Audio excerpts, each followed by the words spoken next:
Okay, hi guys, welcome to Pubtelligence Virtual Conference. This is our third and final day. Today's category is going to be content. So I'm excited to kick off the day with Amelia and Leon. Hi guys, thank you for being here. Hello. Thanks for having us. It's kind of strange and cool, but to be here, I've never done one of these. All right, let's go ahead and get started just with introductions. So today's panel is Amelia Gardner and Leon Angus. Hi guys, again, thank you for coming. Amelia, I'm gonna let you briefly introduce yourself and then we'll jump over to Leon. Well, thank you for having me. I'm having my first cup of coffee this morning because it's early-ish where I am. I'm excited to see some folks in the chat that I know. I posted on YouTube to come over here, but the topic of this is content in YouTube.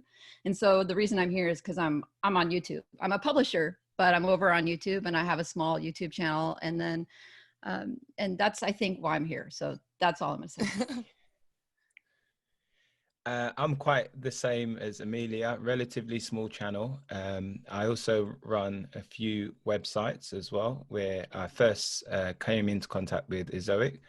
And I'm London based in the UK.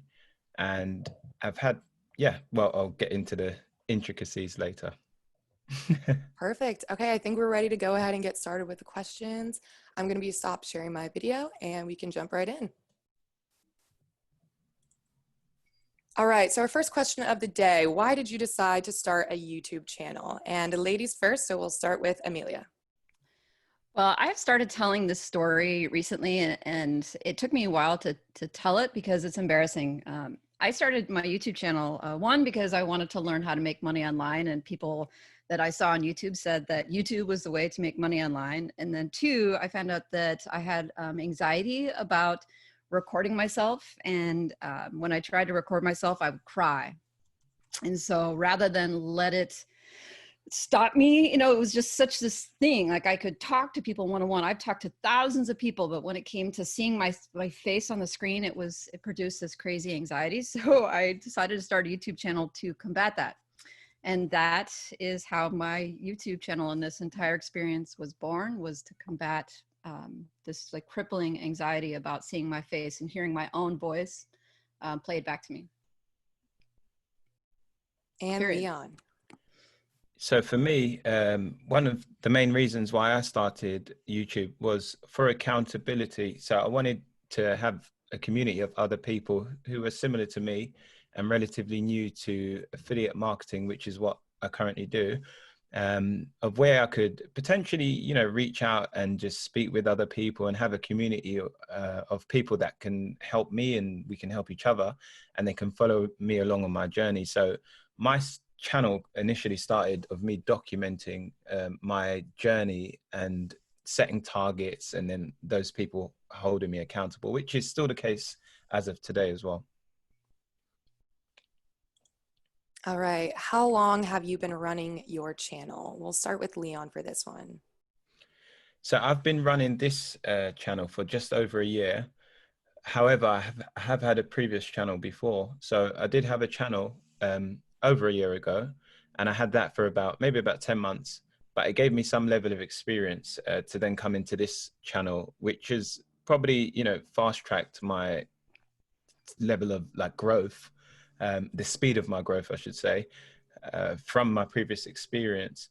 But yeah, at the moment, the channel is about 3,200 subscribers in just over a year. All right, and Amelia. Well, I started my channel in August of 2018. And like I said, it started as sort of a therapy, maybe you could call it, as a chance to try to figure out how to get over this crippling anxiety that I had. So I ran it for a year and really didn't try that hard. I really focused on just trying to figure out how to get in front of the camera. And so year one, I didn't really, try. And I didn't really have any growth of any kind. I think I had 46 subscribers after 12 months. And then last year, around July, I decided that it was time to get over myself and time to actually try. And so any growth that you see on my channel at all has basically been in the last 12 months. All right. Do you have a special formula or format for creating your videos? And we'll start with Amelia. You know, that's funny. Because you say that like it implies like I know what I'm doing and I like purposefully go out and like, you know, like, you know, I think there are folks that do you know, like publishers who say, you know, every post should be A, B, C, or D. And I'm not at that place. So no, I don't. Right now, my goal is to get the video out there. And whatever form it takes, I just want it to go. And I'm not in a place where I've found yet that there's a particular format or organization that works. And so I'm just happy to get the publish button hit, schedule it, publish it, have it be at least 8 to 10 minutes long to try and hit the right spots for the ads, and then just get it out there. And I'm happy. I definitely do some keyword research or other research to inspire me as far as what the topic is. So, you know, there is definitely some like working to get it to that point, but for the format, I mean, I've only recently added the channel like what do you call that, the intro, but my like 3-second intro is just my name, and I've never done any of that. So I guess the short answer to your question is no, I don't. And we'll send it over to Leon. I do have a little bit of a format to my videos. That's only through just looking at what performs the best through like my retention rate on the videos. So I'm into the analytics quite a lot on YouTube. So I find that the videos that used to perform very well were the ones where I'm talking directly into the camera, like how I am here. And then I go into like a tutorial style video. Also, like one of the things that I do specifically in my videos is I edit to sound. Like, so in regards to when I'm doing like cuts throughout the video, it's all based on the sound, which I think helps because of the timing, because YouTube is very odd, because you don't realize that when you're watching most YouTube videos that people are actually twitching every 2 seconds, opposed to when you watch TV. But we're so used to it that you don't even realize it's happening until someone points it out, you know. So and that's basically to trigger I was looking into it a bit, you know, the theory behind it, but it's to keep people enticed, because your attention span on something like YouTube is very short, especially if you're on a phone and you've got notifications and different things like that. So your editing style, you can have a very bad video and relatively okay editing and actually bring that to life. So that's very important. The other thing is I also try to always give actionable information, because when I started out, I would give like a lot of theoretical information because I would feel that that's most important for people to take on board before they take action, which I still believe it is, but it's not actually what people want to know. So understanding that, you know, creating your video in a way that people, how they want it, because ultimately they decide on the, you know, how far you go with YouTube. They're the ones watching it. So I try to lead with any kind of result that I'm going to get them throughout the video. So for example, if I was trying to, instead of like telling people, you know, if they were looking to make money online and telling them, oh, you know, you can build a website, I'll more make a video of like how to make $500 online, and then explain that in a way of building a website to achieve that goal, you know. So I try and kind of lead with that at the front, because I find that it's almost clickbait, you know, it's what works, and people are more enticed and attracted to find that end result. All right. How much time do you spend on an average video, from planning, recording, editing, etc.? And we'll start with Leon. For me, it's roughly about 8 hours per week. I try to record 2 videos at once if I can on a good week.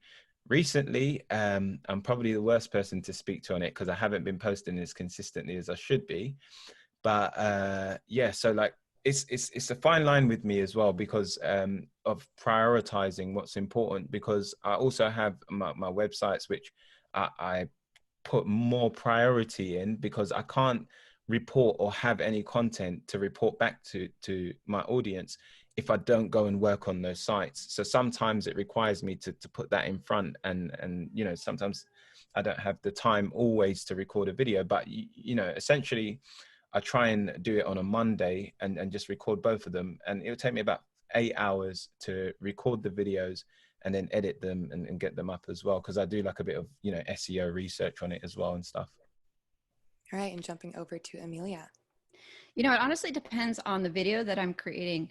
Not everybody does this, but I try to go live on my channel at least once a week. And that live stream is more of a hangout and less of a tutorial or a value-based video. I really believe that there are lots of things that people can get from YouTube, right? It's not just information. It's not just actionable advice, although it's amazing that people are putting that stuff out there. I mean, some people come to my channel knowing much more than I do about these topics. And I'm okay with that, because they come to my channel in a lot of cases either to network, because I try really hard to try to be a hub to bring people who, like Leon. Leon came over to the channel one day. We did an interview, and they come to that place to meet other people who are interested in the same things that they are. So those types of videos take very little preparation, and they actually get a lot of watch time, and I earn ad revenue from those videos. I mean, it's kind of strange and hard to go live, because, you know, you can, like right now, like people can see the inside of my bedroom and know that I'm not wearing makeup, and they've got all my ums and ahs and all the things. But those videos don't take a lot of time as far as recording and editing, because there's none of those things. It's just me spending an hour here and looking and flailing around like an idiot, but those have value. Now, as far as my average video, if I pre-recorded it and edited it, I am sad to say that time is only getting longer the longer that I'm on YouTube. So you'd think that it would go the other way, right? That in the beginning it would be a short, you know, in the beginning it would be, the editing would be a long time, and as you would get better, it would get faster and faster and faster, but it's going in the opposite direction. The more time I spend on YouTube, the longer and longer and longer and longer it takes to figure out which video I want to do, and then record it, and then edit it, and the rest. So it could take anywhere between 8 hours and 3 days for me to record the video and edit it. One, because I'm not very good at video editing, and I'm basically an amateur still, and I don't source that out to anyone. And then my standards for what is a good video have risen dramatically. So in the beginning, I would just do this talking head video, and I wouldn't, Leon was talking about editing out, you know, the ums and the ahs and the, and like creating the jumps. I just would hit on, talk, and then hit off, and then publish. And now, you know, I record, and then I realize that was crap. That was garbage. I need to record that again. I could say that better. That's incorrect. I need to go research that. And so then it just takes longer and longer and longer and longer and longer. And the trouble, if you're a publisher whose channel is about publishing, you can't spend 40 hours a week on your YouTube channel. And Leanne was talking about it. I mean, if we're about publishing and about our websites, then the YouTube becomes a full-time job, and you don't spend any time on your website. So it's really difficult to, as you go along and you see what quality content is, and you want to create quality content, it just goes far. And the people who are watching the channel, they don't understand necessarily the amount of time that went into it. They see a 7-minute video, and they just see that 7 minutes worth of content or value, and then they're like, oh, you know, 7 minutes. They don't realize that just took you 36 hours to make, especially when people come to it and they're like, you know, you're like, ugh, I worked so hard on that. Or you get a dislike. Oh yeah, like really, like I like sweated over that to get like 55%, you know, like thumbs down. You're like, oh wow, I should just go back and work on my websites. It comes with the territory, I guess. I think so. All right, jumping to the next question. What are the most impactful strategies that have helped you grow your audience? And we'll start with Amelia. Oh my goodness, the networking. I can say it without a doubt. Like there's, I would say two strategies, and they don't have to do with keywords. They don't have to do with research. They don't have to do with thumbnails or titles or anything. The two things that I did that actually made my YouTube grow. One was I started using YouTube like a YouTube user. So instead of just using it like an affiliate marketer or someone who wanted to make money online, I started to learn YouTube from the standpoint of someone who likes to use YouTube, who uses YouTube to get information, to network, as a social media platform rather than just a how-to place, and interacting with people. Like that was the first thing that caused me to start to grow. And because I understood how people used it. I understood what people were looking for and what was obnoxious in videos. Like if you don't watch YouTube videos and then you want to go on YouTube and grow a YouTube channel, but you don't know what people like, it's going to be really hard to do anything on it, because I didn't understand about jump cuts and editing and getting bored and why I would click away from a video until I started watching YouTube videos. And it's like, oh, okay, I see this. I don't like this, or I do like this. And that was the one thing.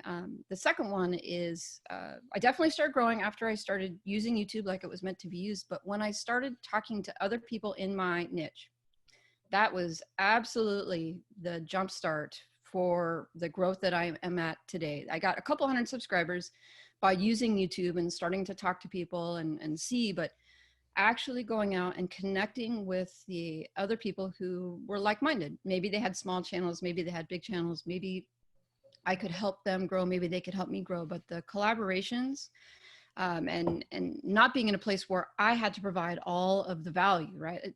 I could provide really high quality content to my audience without necessarily having to know it. And I know that sounds silly to say, but it's really hard in the beginning when you're a beginner, when you don't have all the answers yet, and people are out there looking for how-to videos, and you're like, I don't know how to do all these things. And then you feel pressured to learn that information or steal that information or repeat that information to be able to start positioning yourself as an authority.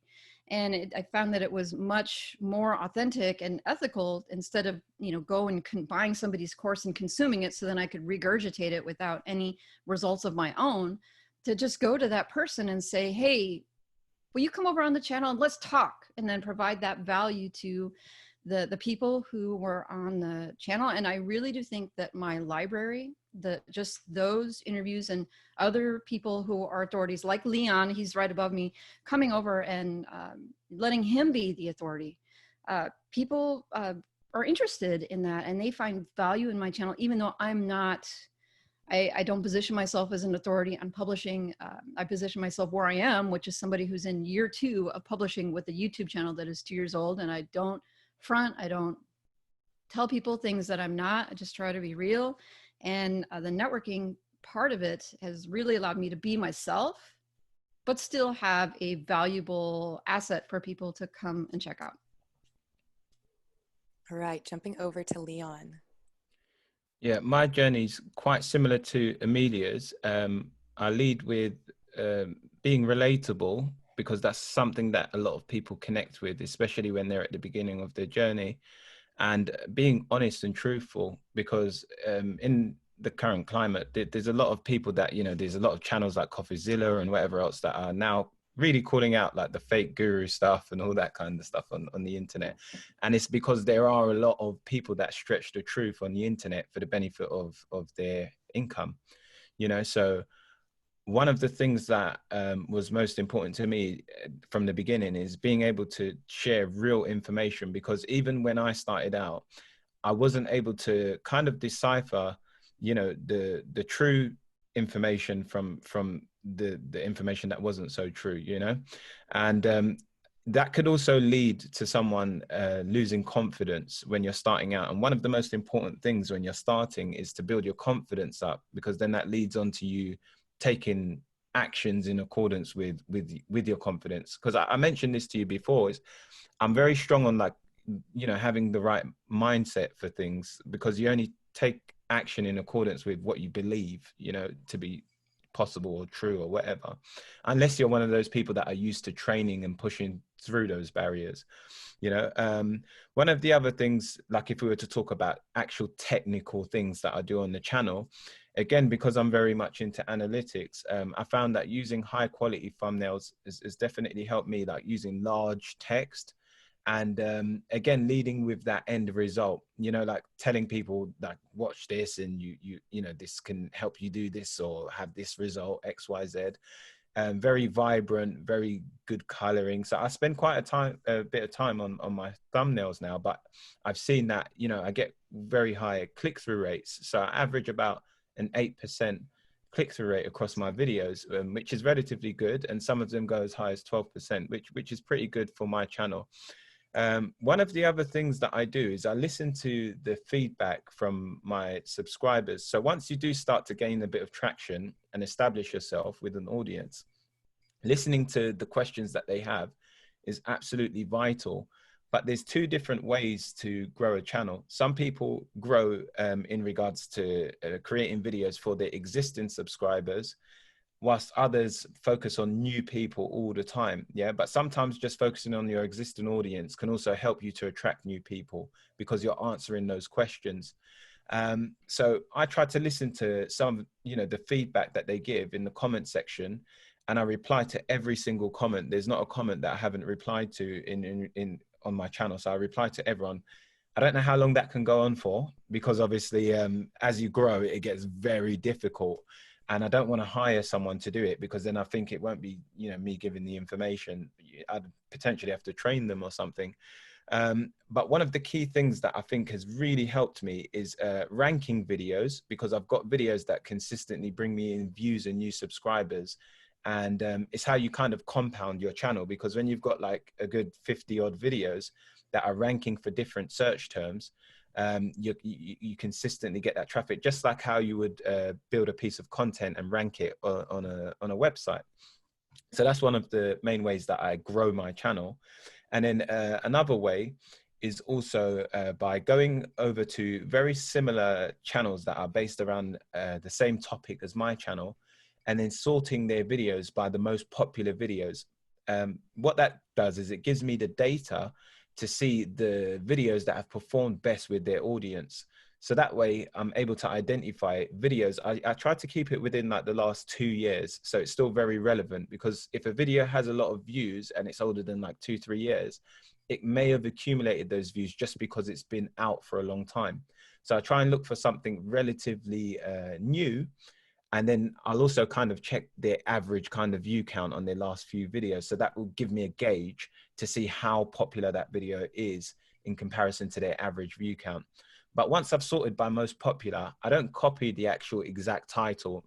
All I do is that gives me the information about a topic that people are interested in. So then I'll go and find specific kind of search terms and whatever else using YouTube's search tab, to just find actual things that people are typing in that they need help with around that particular topic that I researched. And that's how I do it.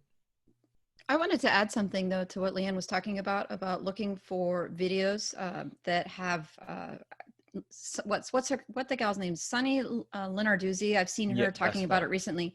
She calls those breakout videos. But if you look at gigantic channels and you look at they have thousands and thousands and thousands of more subscribers, and then you look at their videos, you get millions of views, that doesn't work. But if you look at a channel that is about your size or somewhere within a couple thousand, and then you look for, look at all their videos, and then you see, a couple hundred views here, consistently a couple hundred views, and then you see one that has 35,000, you think, okay, maybe this is a video that is a low competition video, that if I created something on it, I could either get suggested after their video, or I could compete with them.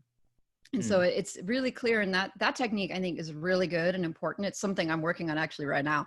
But it's the important part of it is looking for channels that are around your size, or maybe even smaller. Because if you see a channel that has 200 or 300 subscribers and they have a breakout video that has thousands of views, you think, I'm gonna jump on that one. And you're not going to steal it. You're not going to take their topic or whatever. You just know that that is a topic that you might be able to compete with and rank for, and maybe get a lot of views and grow your channel just by looking at that one specific stat. I think that's super valuable. Yep. What equipment did you first start out using, and have you invested in more video equipment since? So we'll start with Leon. Yeah, so when I started out, the first thing I was using was just my mobile phone, which I still use up to now, funny enough, because I try to keep my videos as authentic as possible. So even sometimes if I have some notes that I'm going to relay off, I'll still read it off the phone. But initially I was using the phone to record the videos. So that was the difference. And now I've invested in a crap ton of stuff, so even just you seeing me here in regards to just seeing this picture, if I were to move, I don't know if I can actually show you. I can't, but there's so much stuff here. There's like lighting, all of that kind of stuff. And yeah, the whole setup. I've got like a Rode mic here, like, you know, that kind of thing. So I've invested into quite a bit of kit. And I now use a professional camera as well, which is a Canon 200D, which is not, it's not like a very expensive camera. Maybe to some, but it's not that expensive in the grand scheme of cameras. You can get them for about maybe $500. So I use that camera and I use a Rode microphone on that, but I've got like a clip-on mic. I think it's lavalier mic. And lighting, I just use a basic ring light.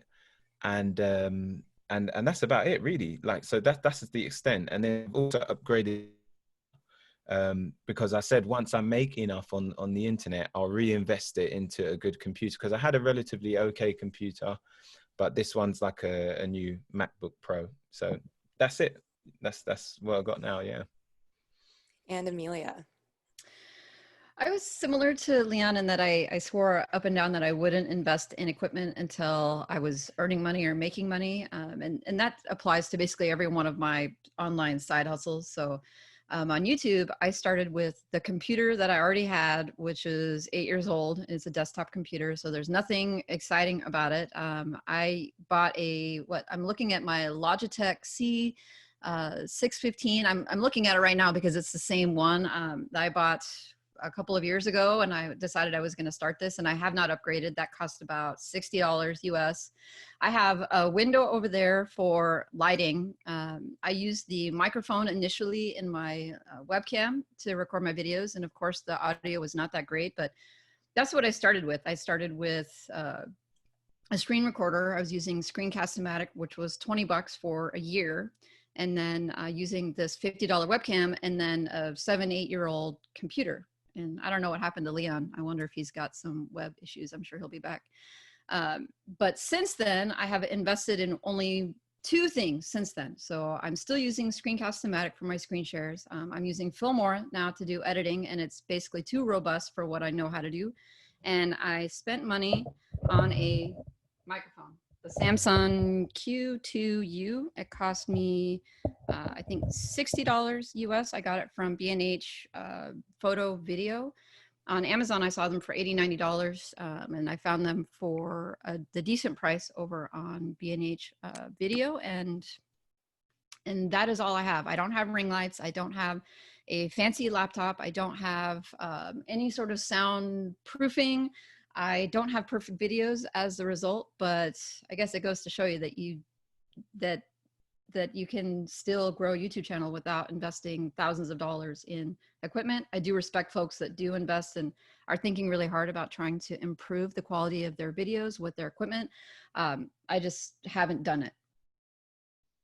All right. So it seems that we lost Leon. Hopefully he'll be able to jump back in here soon. But our next question, and this is going to be for you, Amelia. Right. What are the biggest hurdles you faced when starting a YouTube channel? And I feel that you have a good answer for this. I do. And, maybe we'll give Leon a second to come back and ask the folks that are in the chat to reveal yourselves and talk to us really quick. And maybe we'll get Leon to pop back in here. Maybe he's got to reset his recording, because I see over there that Helene is there, and Emil is there, and Madhusanka is there, and Darren is there. And I am wondering if there are folks out there who could just tell us who you are. And is it terrible for me to ask? No, to not at all. Yourselves. Hey, there's Himal Hi, Patel. everyone. And then where you're from, where are you watching this from? I mean, there's Helene, she's from Sweden. I would really love to know where people are right now in the world. That's one of the coolest things about just being able to do this stuff online is we've got Sweden and Florida and Sri Lanka and another Swedish participant. Hey Todd, how's it going? Thanks for jumping in. There's Jeff from Florida, and then there is Karine from Chiang Mai, Thailand, but I'm French. That is so cool. Sue from Canada, that's awesome. Thanks for hopping on. See, this is the kind of stuff that we will do live on our live stream, and it's really fun to do because why not interact with the folks on, I mean, webinars are cool, right? I mean, it's great to get the information, but it's also really cool to talk to folks. Hey, Jack, how's it going? How is it in Chiang Mai right now? Is it like excruciatingly hot like it is here where I am? There's Mike from Utah. That is awesome. He says, yeah, it's hot. Oh man, I wonder what happened to Leon. I will do my best to carry this. Just me. There's Disha from India. Johan is from Warsaw, Poland. Poland is one of those places I really want to travel to. I really love the idea of going there. I think Poland sounds amazing. Darren is in Las Vegas. Hey, Darren, how is it going? Sorry, Sarah, I just hijacked your webinar. Not at all. Oh my gosh. Well, I'll answer that question then. And if folks who, while we're waiting for Leon to come back, want to throw questions into the chat, I mean, we can see if we can get him back, and I'll answer whatever I can in the meantime. The biggest hurdle for me when I started a YouTube channel was honestly myself. I was really, really anxious, and I didn't have any self-confidence, and I worried about what people would think when they found my YouTube channel. Like, what are they going to think? Like, what's going to happen when people realize that I'm this pretty much 40-year-old lady doing what the kids are doing, like making videos on YouTube and like, admitting that I'm a professional YouTuber, that I would like to, when you're an adult and a grown up and you say the words, I would like to make a full-time income from YouTube. It's kind of hard to go and admit that to your your professional friends. I'm trying to make a full-time income from YouTube. What are you doing? And so one of the biggest hurdles was my initial self-confidence, just being able to get started and to be confident and comfortable, putting myself out there and not worrying about what people will think. What are the trolls going to say when they see my kind of garbage video? Because I'm learning, right? And so that is 100% one of the hardest part for me. And the biggest hurdle was just to get over myself. And it took me about 18 months to do it. Chris says, do you think you'll be able to reach a full-time income from YouTube, or you need other streams as well? I would love to have more and other revenue streams, but I am fully confident that I will be able to reach a full-time income from YouTube, and I'm going to plan on doing that. I'm not going to give up until I get there. So, the initial goal is to get to $1,000 a month, and then it's to get to 2,000 and 3,000. And I am fully confident that if I continue with it and continue to invest in my time and get better, that I will be able to do that. Sarah, I'm still hijacking your stuff. Helene says, how often do you go live on YouTube and how often do you upload a video? I go live on YouTube once a week on Wednesdays at 9 a.m. Pacific time, and that's GMT -7.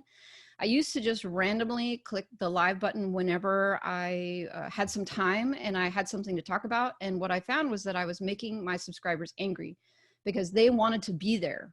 They wanted to have a chance maybe to ask their question or to just participate, because maybe they're not coming to my channel for the value because I'm not an authority. They were coming there for the networking. And then if I didn't give them advance notice or a schedule, then they would miss it. And I would get all these grumpy messages like, hey, that's not fair.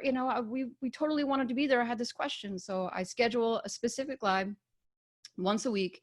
And then I try to, and I've been bad about the last 2 weeks, but I try to upload at least one pre-recorded video a week. Honestly, if I had more time, I would do more videos, but I just don't have the time right now with my websites.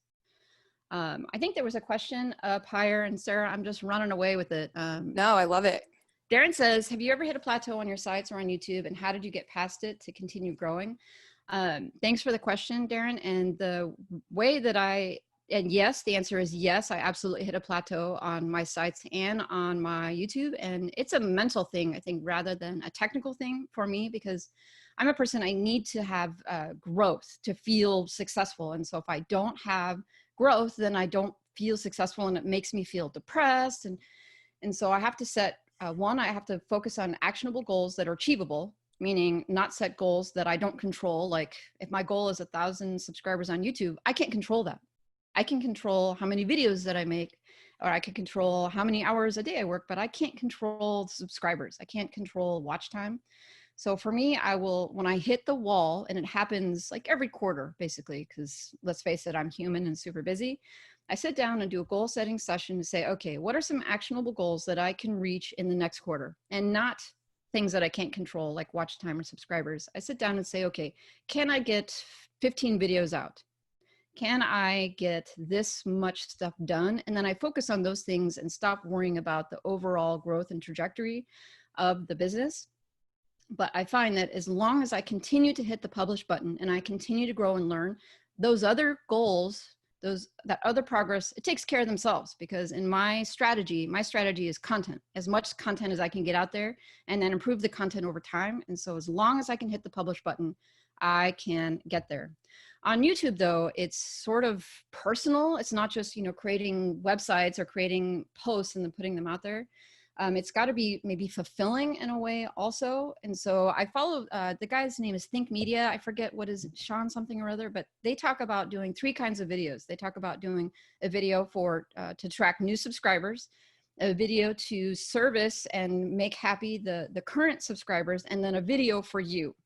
And so what I'm trying to do now is say, okay, to do one of those videos for myself, then do maybe a beginner's video of, how to make this thing. And maybe that won't make my current subscribers happy, but maybe it'll help us find new subscribers. And then I try to do one for the current folks. And in general, those are my live streams. I feel like those serve the people who are currently with the channel. And so those, I try to do that, and that helps me push forward on YouTube. Sean Connell, that's right. The Think Media, that guy, that channel, their content is so high value. Madhusanka says it feels like my Wednesday live session, and it does.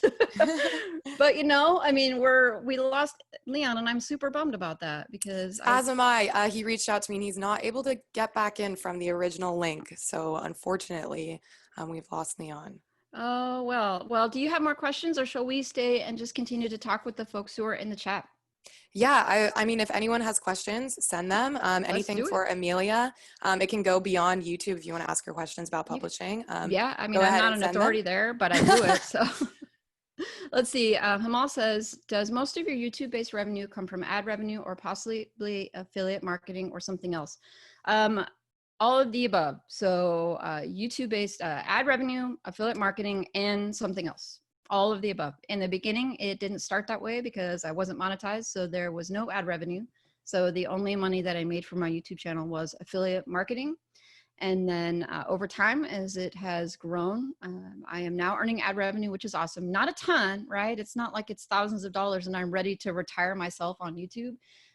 It's $200 a month, which is not that much, but still for me, I'm like, that's $200 a month that I don't have to do anything else to earn each month, because those videos do that work for me while I'm doing something else, while I'm making new videos. So that's, so yeah, if you have more questions about that, Hamal, let me know. Darren says, how does it make you feel knowing that as you grow your channel, you are inspiring other people to go for it too? Am I, Darren, am I inspiring other people to do it? I guess that assumes that I know that. I don't know that I am. I guess if that is happening, then it makes me feel sort of warm and fuzzy, like I'm gonna rub my heart and like be happy, because for me, YouTube was such a scary thing in the beginning, and it just feels so good to know if people are going out there because of watching my low threshold videos, literally, if I can do it, crying, look at my first video on YouTube and I'm like this, oh my God, what am I doing? If I can do it, literally anybody else who's willing to put the time and the effort into it can do it. It's just not something that happens today or tomorrow or next week or even next year. Hamal says, got it. Yeah, I would like 20% is ad revenue for me, kind of low. But I was surprised in the beginning since I thought it would be my main money maker. I think it's just time. I think it's just time and investing in the channel until it grows to a certain point that you have enough traffic to be able to make more money on ad revenue. But I think if that's your only focus, you're definitely missing out, because there is a lot of other income that can be made through YouTube by making videos focused on affiliate offers, or even partnerships when you get to that point. Jack says, loving this, not a YouTuber, but I think I can apply these to affiliate websites. You know, I really do think that that is one of the reasons why I think that publishers should do YouTube and vice versa, because a lot of the skills, they cross. So the keyword research stuff that we are doing to do on our websites, I think that those basic skills also apply to YouTube. You can grow a YouTube using low competition keywords. And in fact, I think that based upon what Google is doing with videos these days, that maybe, you know, there isn't a lot of traffic on YouTube yet for it, but if you create a video around a low competition keyword that doesn't seem to be doing anything on YouTube, but you think that you might create a website article about it, that you still might end up getting lots of traffic over there on Google, not on YouTube, but on Google when somebody does the search, because Google will rank videos above the written articles if they think that it answers the question better. And if you already have that expertise and knowledge, I mean, I think that it crosses over, at least in my experience. I'm looking at Kareen's question. It says, how do you manage to get high caliber guests on your channel? Well, the first and primary way I do that is to ask. I get told no a lot, and it's a huge bummer to do, especially when you're doing cold outreach and you reach out to someone and they're like, too busy, you know, your channel. I mean, they're not telling you this, but I think they go and look at your channel and decide based upon the size of your audience, whether or not it's worth it to invest the time to come on over. But really, I just started asking. I just put myself out there. I've been more successful when I have tried to get to know these folks first, and maybe I bought their product. Like, for example, John Dykstra was one of the first, I feel like, big interviews that I did, and I was his student. I had bought his $47 Blog Profits course, which is great, by the way. And I emailed him, cold outreach email. I'd never talked to him before. And I said, hey, John, I'm one of your students. I love your stuff. I have this YouTube channel. I have like 200 subscribers. I would really love to interview you, and you're welcome to talk about your product. And let's talk about how awesome you are. And he's like, sure, that sounds amazing. And then he went and shared that video with his audience, which was one of the first initial things that made that channel growth happen. With Matt Diggity, which is kind of neat, and he wasn't actually somebody that I knew before. My income store series of videos, he actually reached out to me and just to say, hey, I think what you're doing is great. And he's like, let me know if I can help. And I said, well, one of the things that you could do is to come on the channel and let's talk about topics that would be relevant to those folks who are interested in those videos. And that's how that happened. Richard Patey, I just reached out to him. It was cold outreach. I just said, hey, Richard, I love your stuff. I was in his Facebook group at the time, and I was a fan of him otherwise. And so I just said, hey, I love your stuff. I follow A, B, C, and D. I definitely didn't use forum emails, you know, and they can see right through that stuff. I mean, they can totally see through. You're just looking to get guests. And Richard actually said, at first he said he was too busy, and he was. And then he said, follow up with me in January. So I went back and followed up with him in January, and he finally we were able to get it scheduled, and it happened. So I guess some of that is to just ask and be prepared to be told no over and over and over again until somebody says yes. And then you just continue to go from there. Let's see. Darren says, Kareen says, thank you. I say, you are welcome. Thanks for popping on. Darren says, with the recent pandemic, have you thought about changing your sites or YouTube to fit your income goals? Well, with the pandemic, I think it has become more obvious to me that having diversified income streams is important, and not having all of my eggs in one basket, because you just don't know at any point when something might change. And if your sole income stream is being employed by this particular company, and then that happens, that goes away, then you're really left, like, you know, really in trouble. So for me, I'm definitely working on creating more income streams and trying to grow each of them to a place where they could sustain me if one of them were to go away. And that goes counter to, I think, a lot of the advice that you would hear from folks that are successful, where they say, jump in on one thing and focus on it until it is successful, until it is the big thing. And then once that thing is a runaway success, then move on to the next thing.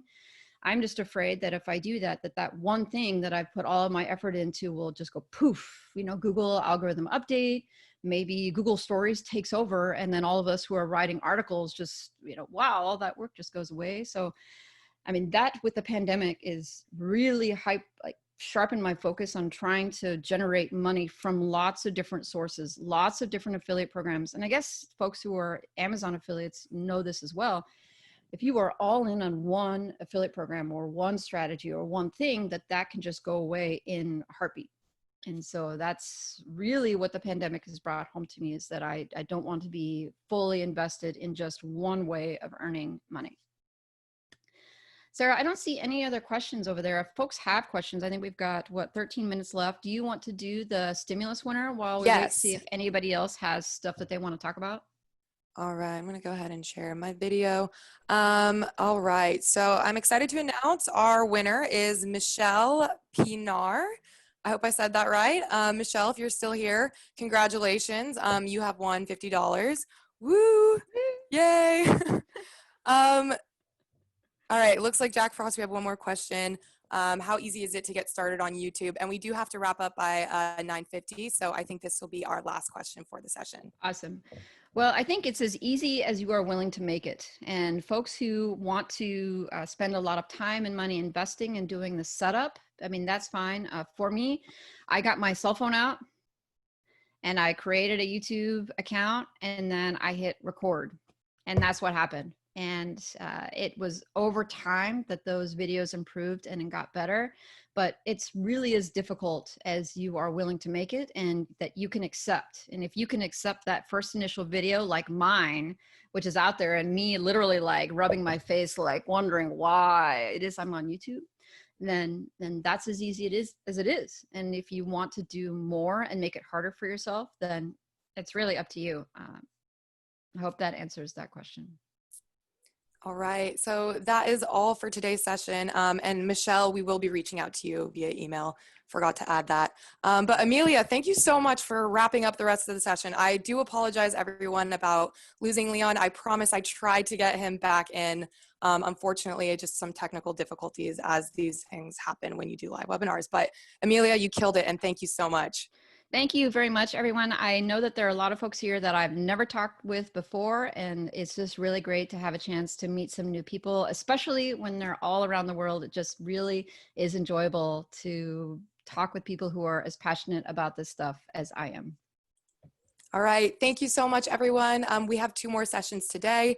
The next session starts in 10 minutes, so we hope to see you guys all there. And Amelia, thank you again so much. Bye, guys.